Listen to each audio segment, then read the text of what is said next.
Namaste and welcome everyone. It's your boy Prakash. I want to thank you everyone. मेरो last भिडियोमा दामी reaction देखाउनु भएकोमा राम्रो भ्युज आएछ. Thank you everyone. जसले पनि हेर्नु भएको थियो त्यसको लागि. आज म नयाँ ठाउँ जाँदैछु तपाईँहरूलाई दामी ठाउँ देखाउनलाई. Let's have a look guys, किनकि एउटा खतरा ठाउँ छ त्यहाँ छ हैन. हामी त्यहाँदेखि छिर्नुपर्छ त्यो उसको टन्नै चट्टानहरू देखिरहेको थियो मैले चाहिँ त्यहाँ ओडाहरूदेखि लिएर दामी छ. फर्स्टमा हामी जान्छौँ फेरि चढेर.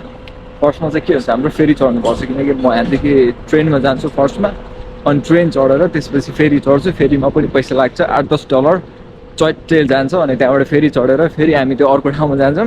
अनि त्यो ठाउँ पुगिसकेपछि त्यहाँबाट फेरि हामी बस चढ्छौँ. बस चढेर अनि फेरि त्यो ठाउँ जान्छौँ. अनि यता आउने जाने ठाउँहरू चलिरहेको छ. प्रक्रिया त्यो प्रोसेस एभ्रिथिङ चलिरहेको छ. सो त्यसको लागि बी रेडी होइन गाइज. म तपाईँलाई दामी देखाउँछु अनि let's have a look guys. Let's go there. हामी त्यहाँ पुग्नेछौँ मैले नै.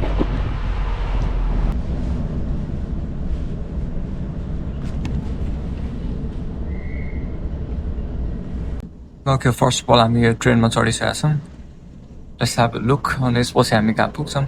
ट्रेनमा टाइम लाग्छ हाम्रो 10-15 मिनट. जति 15 मिनट हामी यहाँदेखि ट्रेनमा चढेर जान्छौँ. अनि त्यसपछि आज ट्रेन पुरै खाली छ क्या. पुरै खाली छ.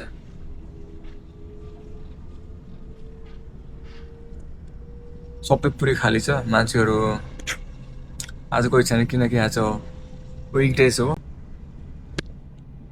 खाली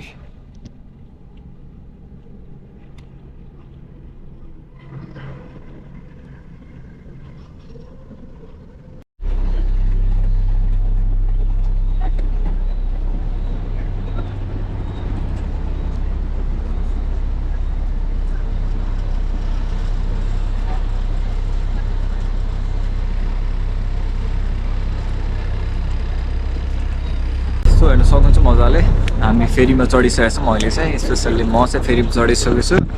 म नभएर तपाईँ पनि चढिसक्नु भएको छ किनकि मेरो भिडियो हेर्दै हुनुहुन्छ भनेपछि तपाईँ पनि मसँगै हुनुहुन्छ. सो त्यसको लागि केही टेन्सन छैन, केही पनि छैन. आजको वेदर फ्यान्टास्टिक छ, लभली छ, दामी छ. हेर्नुहोस् यहाँ मान्छेहरू. त्यो चाहिँ नेक्स्ट फेरी हो, अर्को फेरी हो.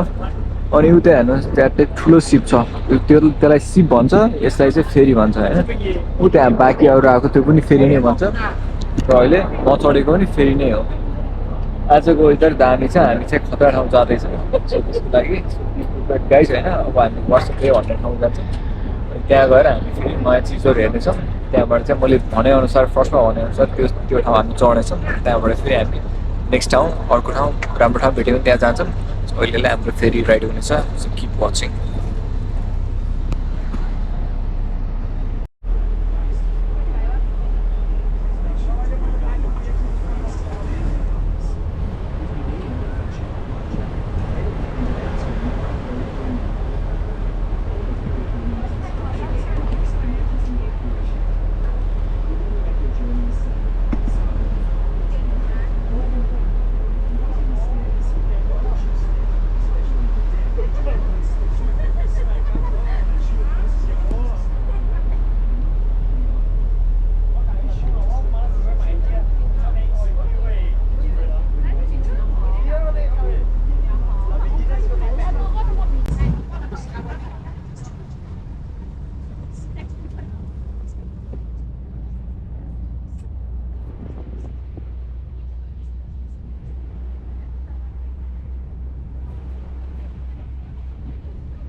फाइनली हामी अर्को स्टप आइसकेका छौँ.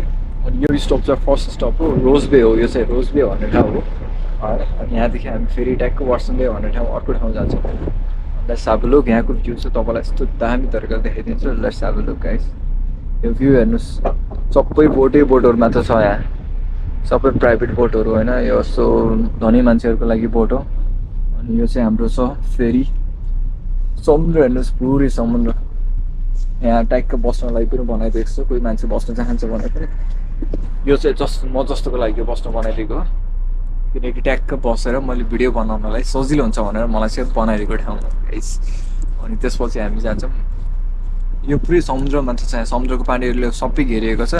यहाँ पुरै समुद्रको पानीले घेरिएको छ। अनि ऊ त्यो अर्को साइडमा चाहिँ पुरा रोड हो, त्यहाँ चाहिँ बाटो छ हिँडिरहेको छ। यो सबै चाहिँ धनी मान्छेहरू बस्ने ठाउँ हो। यहाँ पुरा सबै धनी धनी मान्छेहरू यहाँ आएर मजाले बस्छन्, तिनीहरूलाई रमाइलो होस् भनेर, रमाइलो गर्नलाई। अनि हामी चाहिँ त्यो बाटो नेक्स्ट टाइम निस्किनुपर्छ, त्यो अर्को बाटो निस्किनुपर्छ। अहिले चाहिँ हामी यो बाटोमा छौँ। हजुर ल मलाई फर्किनु पर्छ हो है। ए हस् बल्ल एउटा भाइ भेट्यो लागि यहाँ हिरो भाइ भेट्यो ल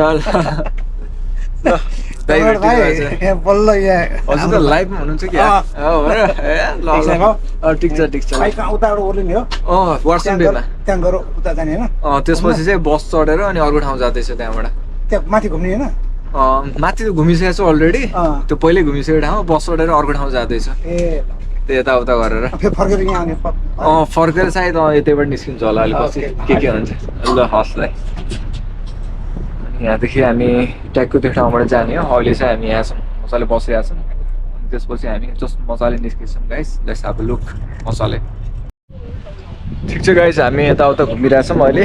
अनि घुम्दा घुम्दै हाम्रो दाजु, हाम्रो अङ्कल पनि भेटिनु भएको छ, काठमाडौँदेखि आउनु भएको।